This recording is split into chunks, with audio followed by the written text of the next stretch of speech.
Le projet de loi énergie-climat affiche des objectifs ambitieux à l'issue du vote à l'Assemblée avant d'arriver au Sénat.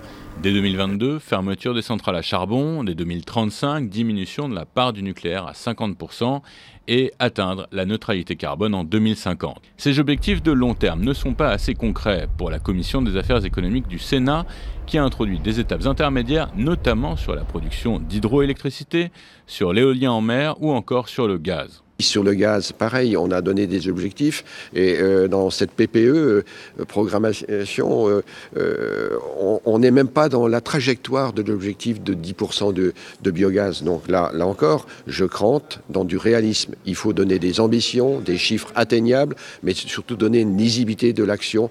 Autre apport du Sénat, chaque dispositif devra inclure un bilan carbone, un outil indicatif qui devrait permettre de prendre mieux conscience du coût réel de chaque équipement énergétique. Ce n'est pas uniquement l'installation sur un territoire qui doit être prise en compte, c'est aussi sa fabrication, les conditions dans lesquelles cet outil permettant de produire de l'énergie renouvelable a été réalisé. Sur le nucléaire, en revanche, le Sénat n'est pas allé plus loin que le gouvernement. Les sénateurs écologistes le regrettent et attendent le débat en séance afin de proposer de nouveaux amendements. Ça sera une discussion en séance de voir si on a des plafonds de production nucléaire plus précis pour forcer effectivement à cette réduction et pour que les 12-14 réacteurs annoncés comme devant fermer pour 2035 soient vraiment des fermetures obligatoires parce qu'on aura mis des plafonds de production nucléaire dans la loi. Les écologistes déplorent aussi un recul du Sénat sur la lutte contre les logements énergivores appelés passoires thermiques.